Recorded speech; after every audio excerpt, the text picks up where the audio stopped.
सीतारामचन्द्राभ्यां नमः। श्रीमद् वाल्मीकि रामायण अयोध्या कांड तीसरा सर्ग।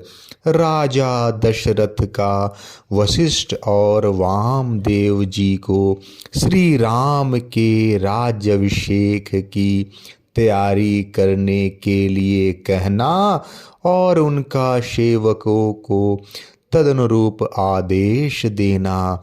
राजा की आज्ञा से सुमंत्र का श्री राम को राज्यसभा में बुला लाना और राजा का अपने पुत्र श्री राम को हितकर राजनीति की बातें बताना। सभासदों ने कमल पुष्प की सी आकृति वाली अपनी अंजलियों को सिर से लगाकर सब प्रकार से महाराज के प्रस्ताव का समर्थन किया।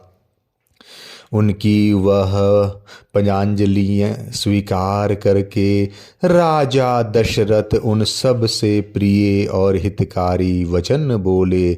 अहो, आप लोग जो मेरे परम प्रिय ज्येष्ठ पुत्र श्री राम को युवराज के पद पर प्रतिष्ठित देखना चाहते हैं, इससे मुझे बड़ी प्रसन्नता हुई तथा मेरा प्रभाव अनुपम हो गया है। इस प्रकार की बातों से पूर्ववासी तथा अन्य सभासदों का सत्कार करके राजा ने उनके सुनते हुए वामदेव और वशिष्ठ आदि ब्राह्मणों से इस प्रकार कहा। यह चैत्र मास बड़ा सुंदर और पवित्र है। इसमें सारे वन उपवन खिल उठे हैं। अतः इस समय श्री राम का युवराज पद पर अभिषेक करने के लिए आप लोग सब सामग्री एकत्र कराइए। राजा की यह बात समाप्त होने पर सब लोग हर्ष के कारण महान कोलाहल करने लगे। धीरे धीरे उस जनरव के शांत होने पर प्रजापालक नरेश दशरथ ने मुनि प्रवर वशिष्ठ से यह बात कही। भगवान श्री राम के अभिषेक के लिए जो कर्म आवश्यक हो उसे सांगोपांग बताइए और आज ही उन सब की तैयारी करने के लिए सेवकों को आज्ञा दीजिए। महाराज का यह वचन सुनकर मुनिवर वशिष्ठ ने राजा के सामने ही हाथ जोड़कर खड़े हुए आज्ञा पालन के लिए तैयार रहने वाले सेवकों से कहा। तुम लोग स्वर्ण आदि रत्न, देव पूजन की सामग्री, सब प्रकार की औषधियाँ, श्वेत पुष्पों की मालाएं, खील, अलग अलग पात्रों में शहद और घी, नए वस्त्र, रथ, सब प्रकार के अस्त्र शस्त्र, चतुरंगनी सेना, उत्तम लक्षणों से युक्त हाथी, चमड़ी गाय के पूंछ के बालों से बने हुए 2 व्यंजन, ध्वज, श्वेत छत्र, अग्नि के समान दिदीप्यमान सोने के 100 कलश, स्वर्ण से मढ़े हुए शिंगों वाला एक सांड, समूचा व्याघ्र चर्म तथा जो कुछ भी वांछनीय वस्तुएं हैं उन सब को एकत्र करो और प्रातः काल महाराज की अग्निशाला में पहुंचा दो। अंतःपुर तथा समस्त नगर के सभी दरवाजों को चंदन और मालाओं से सजा दो तथा वहां ऐसे धूप सुलगा दो जो अपने सुगंध से लोगों को आकर्षित कर ले। दही, दूध और घी आदि से संयुक्त अत्यंत उत्तम एवं गुणकारी अन्न तैयार कराओ जो 1 लाख ब्राह्मणों के भोजन के लिए पर्याप्त हो। कल प्रातः काल श्रेष्ठ ब्राह्मणों का सत्कार करके उन्हें वह अन्न प्रदान करो, साथ ही घी, दही, खील और पर्याप्त दक्षिणाएं भी दो। कल सूर्योदय होते ही स्वस्ति वाचन होगा, इसके लिए ब्राह्मणों को निमंत्रित करो और उनके लिए आसनों का प्रबंध कर लो। नगर में सब ओर पताकाएं फहराई जाए तथा राजमार्गों पर छिड़काव कराया जाए। समस्त तालजीवी, संगीत निपुण पुरुष तथा सुंदर वेशभूषा से विभूषित वारांगनाएं नर्तकियां राजमहल की दूसरी कक्षा ड्योढ़ी में पहुंचकर खड़ी रहें। देव मंदिरों में तथा चैत्य वृक्षों के नीचे या चौराहों पर जो पूजनीय देवता हैं उन्हें पृथक पृथक भज्य भोज पदार्थ एवं दक्षिणा प्रस्तुत करनी चाहिए। लंबी तलवार लिए, गोधा चर्म के बने दस्ताने पहने और कमर कसकर तैयार रहने वाले शूरवीर योद्धा स्वच्छ वस्त्र धारण किए महाराज के महान अभ्युदयशाली आंगन में प्रवेश करे। सेवकों को इस प्रकार कार्य करने का आदेश देकर दोनों ब्राह्मण वशिष्ठ और वामदेव ने पुरोहित द्वारा संपादित होने योग्य क्रियाओं को स्वयं पूर्ण किया। राजा के बताए हुए कार्यों के अतिरिक्त भी जो शेष आवश्यक कर्तव्य था उसे भी उन दोनों ने राजा से पूछकर स्वयं ही संपन्न किया। तदंतर महाराज के पास जाकर प्रसन्नता और हर्ष से भरे हुए वे दोनों श्रेष्ठ द्विज बोले, राजन, आपने जैसा कहा था उसके अनुसार सभ्य कार्य संपन्न हो गया। इसके बाद तेजस्वी राजा दशरथ ने सुमंत्र से कहा, सखे, पवित्रात्मा श्री राम को तुम शीघ्र यहाँ बुला लाओ। तब जो आज्ञा कहकर सुमंत्र गए तथा राजा के आदेशानुसार रथियों में श्रेष्ठ श्री राम को रथ पर बिठाकर ले आए। उस राजभवन में साथ बैठे हुए पूर्व, उत्तर, पश्चिम और दक्षिण के भूपाल, मलेच्छ, आर्य तथा वनों और पर्वतों में रहने वाले अन्य मनुष्य सब के सब उस समय राजा दशरथ की उसी प्रकार उपासना कर रहे थे जैसे देवता देवराज इंद्र की।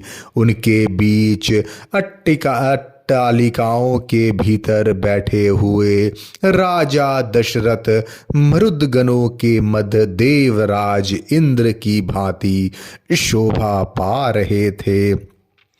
उन्होंने वहीं से अपने पुत्र श्री राम को अपने पास आते देखा, जो गंधर्व राज के समान तेजस्वी थे। उनका पौरुष समस्त संसार में विख्यात था। उनकी भुजाएं बड़ी और बल महान था। वे मतवाले गजराज के समान बड़ी मस्ती के साथ चल रहे थे। उनका मुख चंद्रमा से भी अधिक कांतिमान था। श्री राम का दर्शन सबको अत्यंत प्रिय लगता था। वे अपने रूप और उदारता आदि गुणों से लोगों की दृष्टि और मन आकर्षित कर लेते थे। जैसे धूप में तपे हुए प्राणियों को मेघ आनंद प्रदान करता है, उसी प्रकार वे समस्त प्रजा को परम आहद देते रहते थे। आते हुए श्री रामचंद्र की ओर एक टक देखते हुए राजा दशरथ को तृप्ति नहीं होती थी। सुमंत्र ने उस श्रेष्ठ रथ से श्री रामचंद्र जी को उतारा और जब वे पिता के समीप जाने लगे तब सुमंत्र भी उनके पीछे पीछे हाथ जोड़े हुए गए। वह राजमहल कैलाश शिखर के समान उज्जवल और ऊंचा था। रघुकुल को आनंदित करने वाले श्री राम महाराज का दर्शन करने के लिए सुमंत्र के साथ सहसा उस पर चढ़ गए। श्री राम दोनों हाथ जोड़कर विनीत भाव से पिता के पास गए और अपना नाम सुनाते हुए उन्होंने उनके दोनों चरणों में प्रणाम किया। श्री राम के पास आकर हाथ जोड़ प्रणाम करते देख राजा ने उनके दोनों हाथ पकड़ लिए और अपने प्रिय पुत्र को पास खींचकर छाती से लगा लिया। उस समय राजा ने उन श्री रामचंद्र जी को मणि जटित स्वर्ण से भूषित एक परम सुंदर सिंहासन पर बैठने की आज्ञा दी, जो पहले से उन्हीं के लिए वहां उपस्थित किया गया था। जैसे निर्मल सूर्य उदय काल में मेरु पर्वत को अपने किरणों से उपदर्शित करा देते हैं, उसी प्रकार श्री रघुनाथ जी उस श्रेष्ठ आसन को ग्रहण करके अपने ही प्रभा से उसे प्रकाशित करने लगे। उनसे प्रकाशित हुई वह सभा भी बड़ी शोभा पा रही थी। ठीक उसी तरह जैसे निर्मल ग्रह और नक्षत्रों से भरा हुआ शरत काल का आकाश चंद्रमा से उद्भासित हो उठता है, जैसे सुंदर वेशभूषा से अलंकृत हुए अपने ही प्रतिबिंब को दर्पण में देखकर मनुष्य को बड़ा संतोष प्राप्त होता है, उसी प्रकार अपने शोभाशाली प्रिय पुत्र उन श्री राम को देखकर राजा बड़े प्रसन्न हुए। जैसे कश्यप देवराज इंद्र को पुकारते हैं, उसी प्रकार पुत्रवानों में श्रेष्ठ राजा दशरथ सिंहासन पर बैठे हुए अपने पुत्र श्री राम को संबोधित करके उनसे इस प्रकार बोले, बेटा, तुम्हारा जन्म मेरे बड़ी महारानी कौशल्या के गर्भ से हुआ है। तुम अपनी माता के अनुरूप ही उत्पन्न हुए हो।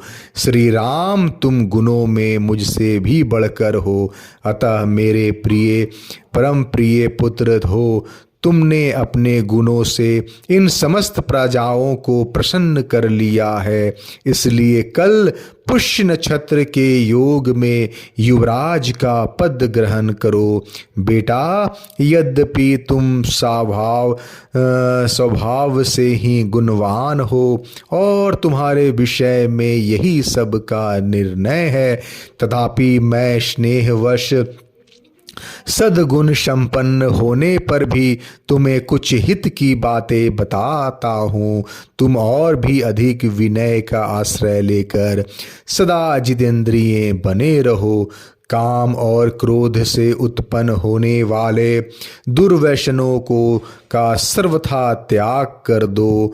परोक्ष वृत्ति से अर्थात गुप्तचरों द्वारा यथार्थ बातों का पता लगाकर तथा प्रत्यक्ष वृत्ति से अर्थात दरबार में सामने आकर कहने वाली जनता के मुख से उसके वृतांतों को प्रत्यक्ष देख सुनकर ठीक ठीक न्याय विचार में तत्पर रहो।